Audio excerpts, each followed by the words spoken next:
Hello, good morning everybody. Once again I am Astos with the new topic. आज हम लोग फिर class 12 का अगला टॉपिक देखेंगे। पिछले टॉपिक में हम लोग बेसिक प्रॉपर्टीज ऑफ चार्जेस देखे थे। अब आइए अगले टॉपिक पे। ये टॉपिक है चार्ज डिस्ट्रीब्यूशन। चार्ज को हम लोग कैसे डिस्ट्रीब्यूट कर सकते हैं। तो चार्ज का डिस्ट्रीब्यूशन दो तरह से हो सकता है।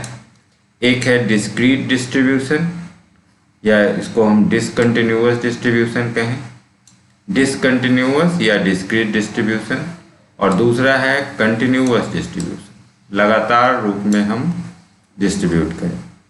चलिए इसको डिटेल एक एक करके देखते हैं। डिस्क्रीट डिस्ट्रीब्यूशन का मतलब क्या है? डिस्क्रीट मीन्स डिसकंटिन्यूअस, लगातार कहीं पे नहीं, तो अलग अलग बॉडी हो, इंडिविजुअल, जैसे यहाँ Q1 चार्ज है, यहाँ Q2 चार्ज है, यहाँ Q3 है, Q4 है, Q5, ये 5 डिफरेंट चार्जेज। ये कंटिन्यूअस नहीं है, ये अलग अलग डिसकंटिन्यूअस रूप में डिस्ट्रीब्यूटेड है। तो a system consisting of individual charges, ultimate individual charges is called a discrete distribution of charge. तो इस तरह के डिस्ट्रीब्यूशन को हम लोग डिस्क्रीट डिस्ट्रीब्यूशन कहेंगे। And continuous distribution, continuous distribution में किसी बॉडी पे चार्ज पूरी तरह से यूनिफॉर्मली डिस्ट्रीब्यूट रहता है। ये यूनिफॉर्मली या नॉन यूनिफॉर्मली भी डिस्ट्रीब्यूट हो सकता है। तो इसको हम लोग 3 कैटेगरी में डिवाइड कर सकते हैं: linear charge distribution, surface charge distribution and volume charge distribution. तो लीनियर चार्ज डिस्ट्रीब्यूशन का मीनिंग क्या हुआ? नाम से ही स्पष्ट है कि चार्ज को हम लीनियरली मीन्स अलोंग ए लाइन डिस्ट्रीब्यूट करें। तो distribution of charge length bye, तो कोई पतला वायर हो, रॉड हो, उस पे अगर टोटल बॉडी पे हम चार्ज को डिस्ट्रीब्यूट कर रहे हैं तो that will be called linear charge distribution. Okay, अब लीनियरली अगर चार्ज डिस्ट्रीब्यूटेड है तो हम एक टर्म डिफाइन करेंगे, linear charge density.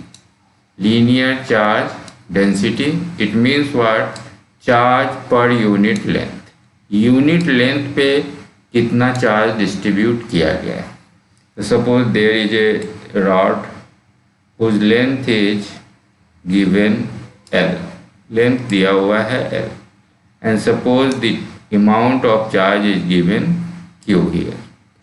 Now L length पे Q चार्ज डिस्ट्रीब्यूटेड है, तो यूनिट लेंथ पे कितना चार्ज डिस्ट्रीब्यूट होगा? तो यूनिट लेंथ पे Q by L। This will be your linear charge density. Linear charge density that will be equal to charge per unit length. Now it will be Q by L charge divided by length, linear charge distribution. Okay, now this term will be represented by letter lambda. इसको हम lambda letter से represent करेंगे, इसलिए lambda का value Q by L लिख सकते हैं। इसका यूनिट अब क्या होगा? तो यूनिट हो जाएगा, चार्ज का यूनिट कूलॉम और लेंथ का यूनिट मीटर। तो यूनिट कूलॉम पर मीटर हो जाएगा, C divided by M. Okay, it's dimension will be what? तो डायमेंशन, चार्ज का डायमेंशन है A into T, ampere into time, और लेंथ का L ऊपर जाएगा तो L माइनस 1, तो AT L minus 1 that will be its dimension. Okay, तो अब इस लीनियर चार्ज डिस्ट्रीब्यूशन की ज़रूरत आपको कब पड़ेगी? देखिए, इससे फ़ायदा क्या होगा? आगे हम लोग जब कूलॉम्स लॉ पढ़ेंगे तो वहाँ पता चलेगा उसका लिमिटेशंस कि Coulomb's law is valid only for point charge bodies, not for extended body.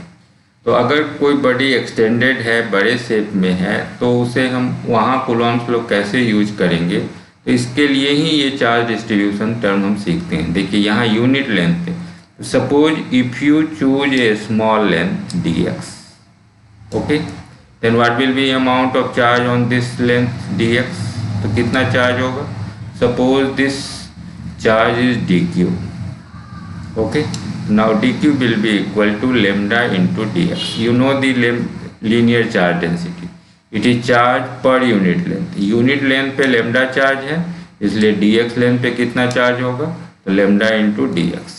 Now this small element dx may be treated as a point charge body. Total body एक extended body है, लेकिन हम इस छोटे से charge body dq को एक point charge body के रूप में ट्रीट कर सकते हैं. तो लीनियर चार्ज डिस्ट्रीब्यूशन का असल यूज यही है. जब बाद में हम कूलॉम्स लॉ पढ़ेंगे और उसे यूज करेंगे तो हमें इसी 3 चार्ज डिस्ट्रीब्यूशन की जरूरत पड़ेगी. Now second distribution is surface charge distribution. Surface charge नाम से ही स्पष्ट है कि अब चार्ज को हमने एक सरफेस पे डिस्ट्रीब्यूट किया है. ओके, तो सपोज एक ऐसो यहाँ एक एरिया है, एक सरफेस है जिसका लेंथ L और ब्रेथ B दिया है. It means it's area is length into breadth LB. Now इस एरिया पे हमने Q चार्ज को डिस्ट्रीब्यूट किया है. Now this is your charge Q. Okay, तो इस टोटल एरिया पे Q चार्ज है. तो here this distribution will be called surface charge distribution. Okay, so now in this distribution we will define another term, that is surface charge density. Surface charge density, it means what? It is charge per unit area. Unit area में कितना charge को आपने डाला है. Okay, तो अब आगे बढ़ें. तो अब देखिए कि इसका टोटल एरिया है A is equal to LB, और इस टोटल एरिया पे आपने Q चार्ज डाला है. तो नाउ A एरिया पे हमने Q चार्ज डाला, तो यूनिट एरिया पे it is Q by A. Now this will be your surface charge density, charge per unit area. Now surface charge density will be equal to Q by A and it is charge divided by area. Charge में area से भाग देंगे तब हमें surface charge density मिलेगा. Okay, now it is represented by letter sigma. इसको sigma letter से represent करेंगे. तो now sigma will be equal to Q divided by A. Q divided by A. Okay, अब इसका फिर यूनिट क्या होगा और डायमेंशन क्या होगा. तो it is charge by area. Now unit will be coulomb by metre square, C by m square you may write. And what will be its dimension. Dimension will be, charge का dimension हो गया 80 and area का metre square. तो metre square length square हो गया, length ऊपर गया तो -2, 80L -2, ये इसका डायमेंशन हो गया. अब फिर इसे हम यूज में देखें कि अगर इस टोटल बॉडी को, टोटल एरिया को हम पॉइंट चार्ज बॉडी नहीं ट्रीट कर सकते हैं, तो अब क्या करेंगे, इस को हम एक छोटे से एरिया में कन्वर्ट करें. सपोज यहाँ पे एक हम छोटा सा एरिया ले रहे हैं DA, small area. What will be the charge on that. You know that the surface charge density is sigma. Sigma is what, charge per unit area. Then what will be charge on this area. तो it is charge on unit area and the total area is DA. So if you multiply these two terms, sigma and dA, now this is the amount of charge present on this infinitesimal area element.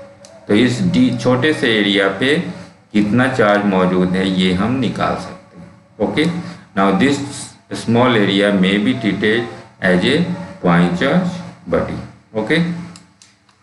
Now the third type of distribution will be volume charge distribution. Similar is the concept here. Here charge has been distributed volume wise. Charge को हमने एक volume में डाल दिया है. Now suppose here a cuboid is there and its volume is V and you have put charge Q here. Okay, here you will define a term volume charge density. Similar is the term linear charge density, surface charge density and volume charge density. Volume charge density, charge per unit volume. अब unit volume में कितना charge है, तो यहाँ भी volume में हमने Q charge डाला है, भी वॉल्यूम में क्यू चार्ज, तो यूनिट वॉल्यूम में क्यू बाई वी चार्ज। तो now this will be your volume charge density, Q by V charge divided by volume. Now this will be your volume charge density. Okay. Now this will be represented by letter rho. अब इसे rho से represent करेंगे. Now rho will be equal to Q divided by V. Okay. What will be its unit now? Units will be charge divided by volume. Now it will be coulomb per meter cube, and the dimension will be charge का dimension 80 and volume का dimension L cube, ऊपर जाएगा तो L minus 3, तो 80L minus 3। Okay, now it is your volume charge density. अब यहाँ भी देखिए, अगर हम यहाँ पे एक स्मॉल वॉल्यूम dV को इमेजिन करें, what will be the charge present here? The charge present dq may be written as volume charge density rho. It is charge on unit volume and its volume is dV. तो dV volume पे कितना charge होगा, दोनों को गुना कर लें, तो rho into dV. Now this is the charge present on this volume element. Okay, तो now this is your 3 different types of continuous charge distribution. Okay, now let us move to the next topic, comparison of charge and mass. Charge और mass को हम compare करें. Charge और मास ये दोनों ही matter का intrinsic property है. Intrinsic property है, फिर भी दोनों में सर्टेन डिफरेंस है. क्या क्या डिफरेंस है देखते हैं. देखिए, इलेक्ट्रिक चार्ज में बी पॉजिटिव, निगेटिव और जीरो. चार्ज पॉजिटिव भी हो सकता है, निगेटिव भी हो सकता है, जीरो भी हो सकता है, लेकिन mass is always a positive quantity. Mass, negative mass का कोई मीनिंग नहीं है, जीरो मास का भी कोई मीनिंग नहीं है. तो मास हमेशा पॉजिटिव होना चाहिए. इलेक्ट्रिक चार्ज पॉजिटिव, निगेटिव और जीरो कुछ भी हो सकता है. Okay, this is your first difference. अब देखिए, charge carried by a body does not depend upon the velocity of the body. You may have studied relativistic invariance. The value of charge does not depend whether the body is in rest or in motion. Charge का value depend नहीं करता, but the mass of the body increases with velocity. Body, किसी भी body का जो मास है वो velocity से इंक्रीज करता है. This is mass velocity relation of Albert Einstein. M is equal to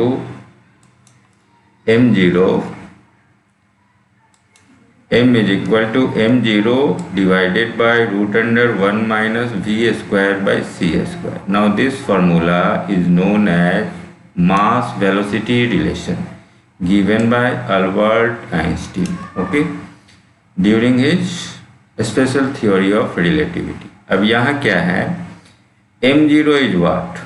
m0 is called rest mass. Rest mass का मीनिंग है कि बॉडी जब रेस्ट में रहता है उस समय उसका मास क्या है, that is rest mass. m0 से रिप्रेजेंट हो रहा है. And m is what? m is mass when moving with velocity v. अब वही बॉडी अगर v वेलोसिटी से मूव करने लगे उस समय उसका मास क्या है, that is m. Okay, and c is what? C is velocity of light in vacuum. Its value you all know that 3 into 10 to the power 8 meter per second. Now this is your mass velocity relation given by Einstein. So here we see that as v increases, जैसे जैसे v बढ़ता जाएगा, मास जो m है वो भी मेरा बढ़ता जाएगा. तो mass is variable with respect to velocity, but here charge is not variable. Charge always remains constant. That doesn't depend upon velocity, but mass depends upon velocity. This is your second difference. Okay, now charge is quantized. Charge है so quantized है. You have studied quantization of charge.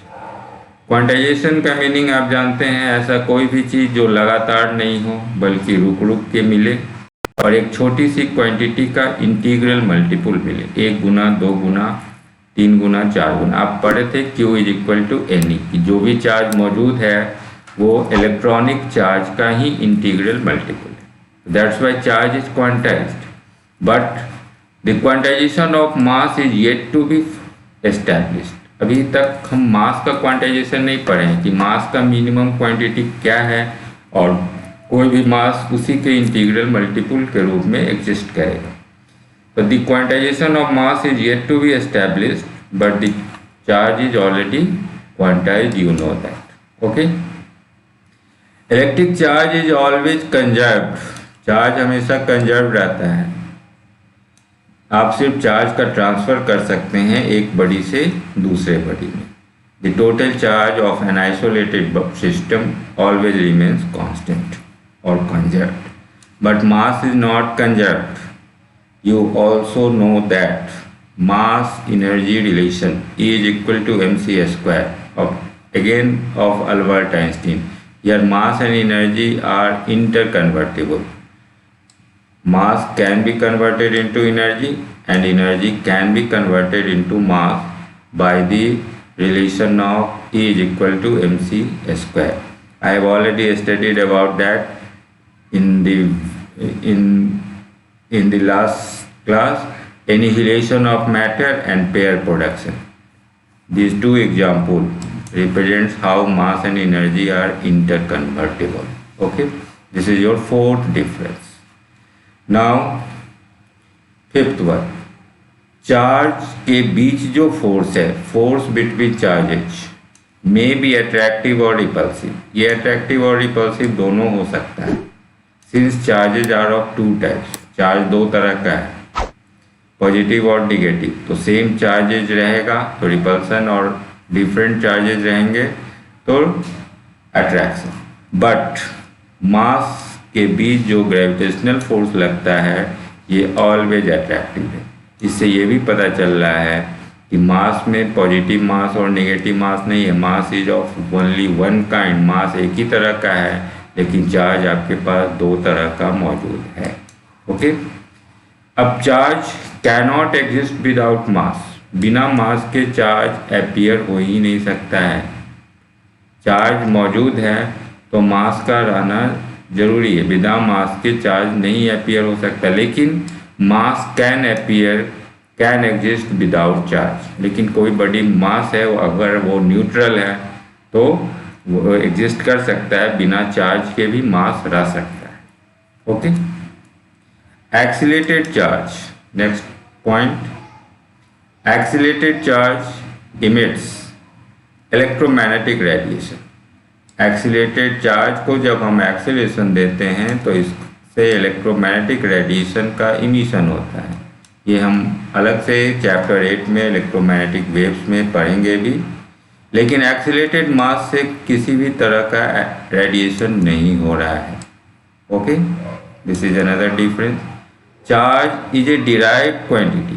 Charge आपका fundamental quantity नहीं है। Fundamental quantity जो साथ है उसमें electric current को फंडामेंटल माना गया है, चार्ज को फंडामेंटल नहीं माना गया। But mass is a fundamental quantity. These are 8 differences between charge and mass. Okay, now today's class is over. Okay, thank you. अगर आपको मेरा वीडियो अच्छा लग रहा है, आपको लग रहा है कि फिजिक्स बहुत आसान है समझना, तो आप चैनल से जुड़ें, सब्सक्राइब करें और आप देखें कि कैसे फिजिक्स सिंपल ढंग से समझा जा सकता है। Okay, thank you.